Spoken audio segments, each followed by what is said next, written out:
do outside, here are some suggestions.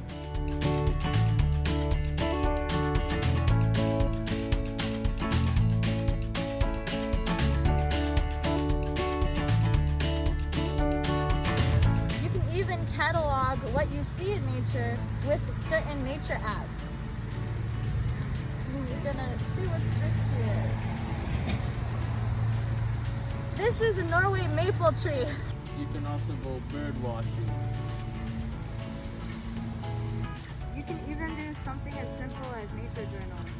And that is basically taking something while you're outside, so for example this leaf, and you would draw it and then underneath maybe write about your day, how you're feeling. So right now it's super sunny, so I feel really happy.